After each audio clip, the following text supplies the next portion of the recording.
ਹਾਜ਼ਰ ਹਾਂ ਦੋਸਤੋ ਸੁਚੇਤਕ ਸਟੂਡੀਓ ਦਾ ਪ੍ਰੋਗਰਾਮ ਇਨੀ ਦਿਨੀ ਲੈ ਕੇ। ਇਨੀ ਦਿਨੀ ਦਾ ਇਹ ਐਪੀਸੋਡ ਮੈਂ ਆਪਣੇ ਵੱਡੇ ਭਰਾ ਬਲਦੇਵ ਰਾਜ ਨੂੰ ਸਮਰਪਿਤ ਕਰ ਰਿਹਾ, ਜੋ ਇਨੀ ਦਿਨੀ ਸਾਡੇ ਤੋਂ ਅਲਵਿਦਾ ਹੋ ਗਏ ਨੇ। ਉਹ FCI ਪੱਲੇਦਾਰ ਯੂਨੀਅਨ ਦੇ ਕਾਰਕੁਨ ਸਨ ਤੇ ਬਹੁਤ ईमानदारी नाल अपना संघर्ष कर रहे सन। अपनी पार्टी के ईमानदार नेतावां दा बहुत सत्कार करते सन ते जिन्हां नेतावां नूं ਉਹ ईमानदार नहीं समझते सन उन्हां बारे भी बहुत बेबाकी नाल बोलते सन। उन्हां दी पार्टी होर सी, मैं एक होर पार्टी चुनी।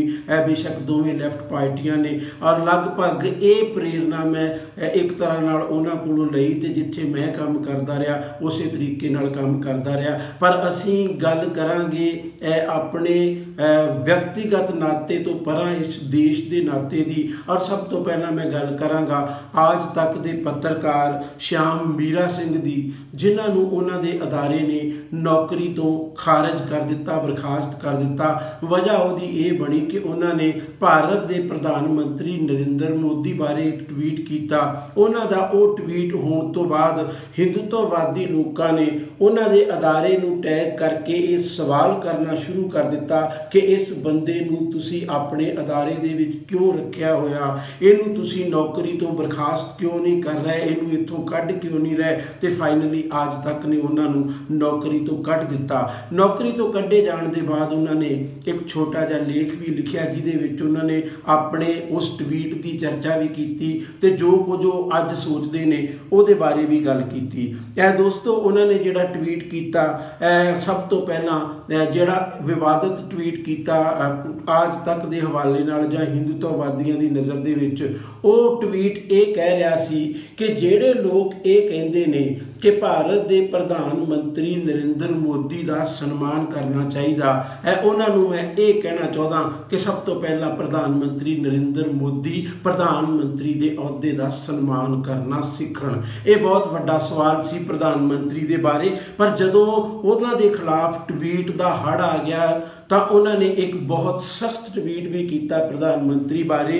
वो ट्वीट सी Modi is a shameless prime minister, मतलब मोदी एक बेशर्म प्रधानमंत्री है। और इन्ना सख्त प्रतिकरण किसी देश के वासी नूं, किसी नागरिक नूं, उहदे पत्रकार नूं, उहदे बुद्धिजीवी नूं अपने प्रधानमंत्री बारे देना पवे, ये अपने आप दे विच साडे देश लई शर्मनाक गल है। साडे देश का प्रधानमंत्री इदां दा क्यों होवे कि उहदे बारे साडे किसी सोचण विचारन वाले बंदे नूं इन्ने सख्त शब्दां दे विच अपनी गल रखनी पै जावे।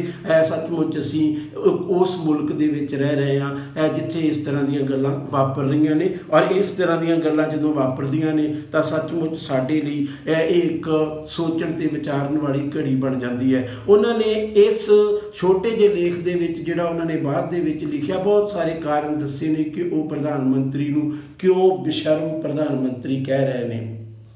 और जिहड़ी गल उन्होंने अंत दे विच लिखी है, उन्होंने एक चिड़ी का हवाला दिता है कि एक चिड़ी जंगल च उड्डना चाहती सी पर कोशिश की जा रही सी कि वह अपने आलने दे विच ही बैठी रहे। जदों उन्हें उड्डण की कोशिश की तो उसके खंभ कुतर दिते गए। खंभ धरती ते देख के पता लग गया कि किसी उड्डण वाले पंछी के खंभ कुतरे जा चुके ने, क्योंकि उन्हें आलने विच चुपचाप रहना स्वीकार नहीं किया। एक तरह नाल उन्होंने ये भी कहण दा यतन किया, खास करके उन्होंने अपने उस आलने बारे भी टिप्पणी की जिन्हों असी आज तक के नाम नाल जानते हैं। और उन्होंने अपनी तुलना उस चिड़ी नाल की जिन्हें उड्डना स्वीकार किया। बेशक वो खंभ कुतर दिते गए। दोस्तों जिहड़ा भी इस देश के विच उड्डना पसंद करेगा वो खंभ कुतरे जाणगे। किन्ने लोगों की तो मौत भी होगी जिहदे विच असी स्वामी जी का हवाला दे सकते हैं, फादर स्वामी का, जिहड़े बहुत वड्डी उम्र दे विच जदों वो अपने हत्थ दे नाल कप लैके चाह भी नहीं सी पी सकते, पानी भी नहीं सी पी सकते, स्ट्रा लैण लई भी उन्हां नूं अदालत दे विच बहुत वड्डी लड़ाई लड़नी पई कि मैं पानी भी नहीं पी सकता, मैनूं स्ट्रा लैण दा हक दिता जाए। जिहदे लई भी अदालत दे विच जाना पिया और अदालत ने उन्हां नूं अंत तक बिल्कुल भी बेल नहीं दित्ती, उन्हां नूं जमानत नहीं दित्ती, वो साडे कोलों चले गए। इहो जिहे देश दे विच शायद श्याम मीरा सिंह वर्गे पत्तर इन्नी सख्त टिप्पणी करन दे लई मजबूर हो जाते हैं। ਇਹ दोस्तों हुण असीं जदों अगे गल करनी चाहांगे तां उन्हां खेती कानूनां दे हवाले दे नाल गल करनी चाहांगे जिन्हां बारे खेती मंत्री नरिंदर तोमर वार-वार ये कहण दा यतन कर रहे हैं कि जे किसान नेतावां दे कोल कोई तजवीज़ है तां ओह साडे कोल लैके आउण, असीं उन्हां दे नाल गलबात करन लई तैयार हां। उन्हां ने तां वैसे पार्लीमेंट दे विच खलो के ये कह दिता सी कि बहुत बार कहा जाता कि कानून काले ने पर काली चीज़ तो सानू अज तक दसी नहीं गई। और ये उल्ट जथेबंदियां ने किसान अंदोलनकारियों ने वार-वार ये गल कहण दा यतन किया कि जदों असीं 11 मीटिंगां दे विच इस कानून बारे इन्हां तिन्नां कानूनां बारे गलबात की सी तां उदों असीं एक एक क्लॉज बारे क्लीयर किया सी कि असीं इहनूं क्यों रद्द करना चाहुंदे हां। सरकार ने यह भी मान लिया सी कि असीं इन्हां दे विच सोधा कर दिंदे हां, तुसीं वापस लैण दी जिद ना करो। सरकार ने यह भी कह दिता सी कि जे सोधा भी मंजूर नहीं असीं इन्हां नूं 1.5 ਜਾਂ 2 साल लई मुलतवी कर दिंदे हां। इस सारे कुछ तो बाद जे साडे देश दे खेती मंत्री ये कहण दा यतन करन कि कानून काले नहीं हैं, इन्हां विच कुछ भी काला नहीं है, किसान अंदोलनकारी खास करके उन्हां दे नेता सानू कुछ भी नहीं दस रहे, तो सचमुच सानू अपने देश दे लोकतंत्र ते शर्म आउणी चाहिदी है जिहदे मंत्री साडी पार्लीमेंट में खड़े होकर एडा एडा वड्डा झूठ बोल सकते हैं। इत्थों तक कि उन्होंने ये झूठ अज तक भी कंटीन्यू रखा होया है। दोस्तों जदों उन्होंने ये झूठ कंटीन्यू रखा होया तो साडे अंदोलनकारियों ने एक नवा रस्ता लिया है। उस नवे रस्ते का नाम है पीपल्स दी एक संसद है जिहड़ी संसद के सैशन के दरम्यान ही बाहर संसद अपना सैशन करती है। पिछले सैशन के विच खेती मंत्री जिन्होंने चुनिया गया जदों उन्होंने सवाल पूछे गए उस सवालों के जवाब ना दे सके तो उन्होंने उस अपने अहदे उत्तों रिजाइन करना पिया उस अदालत दे विच, उस कोर्ट दे विच, उस पार्लीमेंट दे विच जिहड़ी किसानां वालों बाहर लगाई जा रही है। पार्लीमेंट के भी एक तरह नाल सामने एक अपनी अदालत लाई जा रही है। ये साडे इतिहास की एक अनोखी घटना भी है और दुनिया के इतिहास दे विच ये हमेशा लिखी जाएगी, याद की जाएगी कि हिंदुस्तान के जदों किसान अंदोलन कर रहे सन, सरकार उन्होंने 8 महीने तक गल नहीं सी सुन रही तो उन्होंने अपनी अदालत ला के अपनी गल कहण दा यतन किया। उन्होंने बराबर का सैशन रख के बराबर दी पार्लीमेंट सैशन रख के अपनी गल कहण दा यतन किया। दोस्तों पहला आम एक कह लो सैशन होया साडी पार्लीमेंट का, पर हुण स्पैशल सैशन इस्त्रियां दी पार्लीमेंट का भी होया। उस तरह उहदे विच स्पीकर चुने गए, डिप्टी स्पीकर चुने गए, मंत्री चुने गए तो इस सैशन दे विच भी जिहड़े साडे चुने गए नेता सन उन्होंने यही कहण दा यतन किया कि असीं अपनी लड़ाई जिहड़ी लड़ रहे हैं उस लड़ाई तो पीछे नहीं हटांगे और जिहड़ियां तजवीज़ां जिहड़े सुझाव जिहड़े मसले इस पार्लीमेंट दे विच मंत्री दे सामने रखे गए ने वो बिल्कुल सारे ठीक ने। इस तरह का एक मता भी पास किया गया। एक मता यह भी पास किया गया कि इस्त्रियां नूं जिवें पंचायतां जां होर अदारियां दे विच 33% दिती जा रही है रिजर्वेशन, उस तरह साडी पार्लीमेंट दे विच भी ये रिजर्वेशन दिती जावे।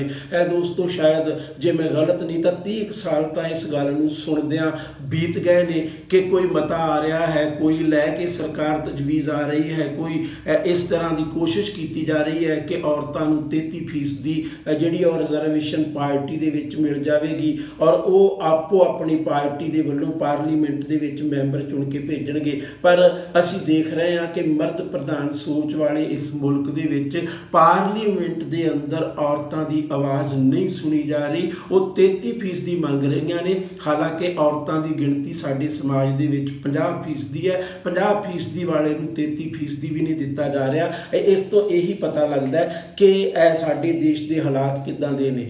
दोस्तों जिहड़ी संसद ਸੰਸਦ ਦੇ ਬਾਹਰ ਲਗਾਈ ਗਈ ਹੈ ਉਹ ਇੱਕ ਤਰ੍ਹਾਂ ਦੀ ਸੰਕੇਤਕ ਸੰਸਦ ਹੈ। ਤੁਸੀਂ ਇਹ ਨਹੀਂ ਕਹਿ ਸਕਦੇ ਕਿ ਉਹਦੇ 'ਚ ਕੀਤੇ ਗਏ ਫੈਸਲੇ ਸੱਚਮੁੱਚ ਲਾਗੂ ਹੋ ਜਾਣਗੇ, ਉਹਦੇ 'ਚ ਕੀਤੀਆਂ ਗਈਆਂ ਗੱਲਾਂ ਦਾ ਸਿੱਧੇ ਤੌਰ 'ਤੇ ਸਰਕਾਰ ਉੱਤੇ ਕੋਈ ਪ੍ਰਭਾਵ ਪਏਗਾ। ਵੈਸੇ ਸਰਕਾਰ ਤਾਂ ਸਾਡੀ ਇੱਥੋਂ ਤੱਕ ਪਹੁੰਚੀ ਹੋਈ ਹੈ ਕਿ ਨਰਿੰਦਰ ਤੋਮਰ ਸਾਹਿਬ ਨੇ ਇਹ ਕਿਹਾ ਕਿ ਪਾਰਲੀਮੈਂਟ ਤਾਂ ਇੱਕੋ ਹੀ ਹੁੰਦੀ ਹੈ ਜਿੱਥੇ ਨੁਮਾਇੰਦੇ ਚੁਣ ਕੇ ਸਰਕਾਰ ਭੇਜਦੀ ਹੈ, ਜਨਤਾ ਭੇਜਦੀ ਹੈ ਔਰ ਜਨਤਾ ਦੇ ਚੁਣੇ ਹੋਏ ਨੁਮਾਇੰਦੇ ਹੀ ਪਾਰਲੀਮੈਂਟ ਨੂੰ ਅਮਲ ਦੇ ਵਿੱਚ ਉਤਾਰ ਸਕਦੇ ਨੇ, ਉੱਥੇ ਕੰਮ ਕਰ ਸਕਦੇ ਨੇ। ਇਹ ਪਾਰਲੀਮੈਂਟ ਤਾਂ ਇੱਕ ਐਵੇਂ ਦਾ ਬਹਾਨਾ ਵਾ, ਇੱਕ ਤਰ੍ਹਾਂ ਨਾਲ ਬੇਕਾਰ ਹੈ। ਦੋਸਤੋ ਜਿਹਨੂੰ ਸਾਡੀ ਵਿਵਸਥਾ ਬੇਕਾਰ ਕਹਿ ਰਹੀ ਹੈ, ਦੁਨੀਆ ਦੇ ਇਤਿਹਾਸ ਦੇ ਵਿੱਚ ਇਹ ਇੱਕ ਸਾਕਾਰ ਮੂਰਤ ਕਿਸਮ ਦੀ ਸੰਸਦ ਹੈ ਔਰ ਸੰਕੇਤਾਂ ਨੂੰ ਜੇ ਸਾਡੀ ਸਰਕਾਰ ਨਹੀਂ ਪੜ੍ਹਨਾ ਚਾਹੁੰਦੀ, ਜੇ ਉਹਨੂੰ ਸੰਕੇਤ ਪੜ੍ਹਨੇ ਨਹੀਂ ਆਉਂਦੇ ਤਾਂ ਲਾਜ਼ਮੀ ਤੌਰ 'ਤੇ ਅਸੀਂ ਜਿਸ ਕਿਸਮ ਦੇ ਦੇਸ਼ ਦੇ ਵਿੱਚ ਰਹਿ ਰਹੇ ਹਾਂ ਉਸ ਕਿਸਮ ਦੇ ਦੇਸ਼ ਦੇ ਵਿੱਚ ਸਾਡੀ ਲੜਾਈ ਹਾਲੇ ਹੋਰ ਲੰਮੀ ਹੋਣ ਵਾਲੀ ਹੈ। ਪਰ ਲੜਾਈ ਕਿੰਨੀ ਵੀ ਲੰਮੀ ਹੋ ਜਾਵੇ, ਇਹਦਾ ਅੰਤ ਕਿਸੇ ਵੀ ਕਿਸਮ ਦਾ ਕਿਉਂ ਨਾ ਨਿਕਲੇ, ਭਾਰਤ ਦੀ ਪਾਰਲੀਮੈਂਟ ਦੇ ਬਰਾਬਰ ਕਿਸਾਨਾਂ ਵੱਲੋਂ ਲਾਈ ਗਈ ਪਾਰਲੀਮੈਂਟ ਸੱਚਮੁੱਚ ਇਤਿਹਾਸ ਦੇ ਵਿੱਚ ਦਰਜ ਰਹੇਗੀ।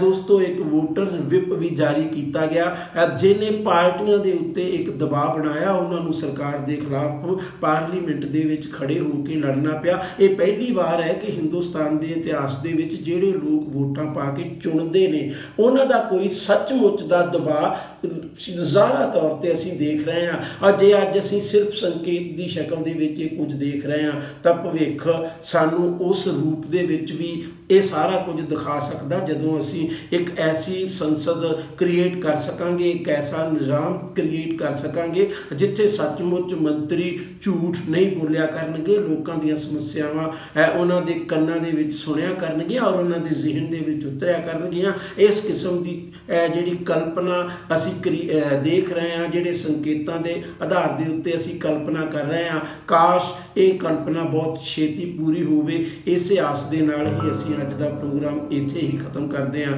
ਫਿਰ ਮਿਲਦੇ ਹਾਂ ਸੰਡੇ ਨੂੰ ਇਸੇ ਪ੍ਰੋਗਰਾਮ ਦੇ ਵਿੱਚ, ਇਨੀ ਦਿਨੀ ਪ੍ਰੋਗਰਾਮ ਲੈ ਕੇ। ਫਿਲਹਾਲ ਤੁਸੀਂ ਮੈਨੂੰ ਸ਼ਬਦੀਸ਼ ਨੂੰ ਦਿਓ ਆਗਿਆ, ਫਿਰ ਮਿਲਾਂਗੇ ਸੰਡੇ ਨੂੰ ਵੀਕਐਂਡ ਪ੍ਰੋਗਰਾਮ ਲੈ ਕੇ ਇਨੀ ਦਿਨੀ।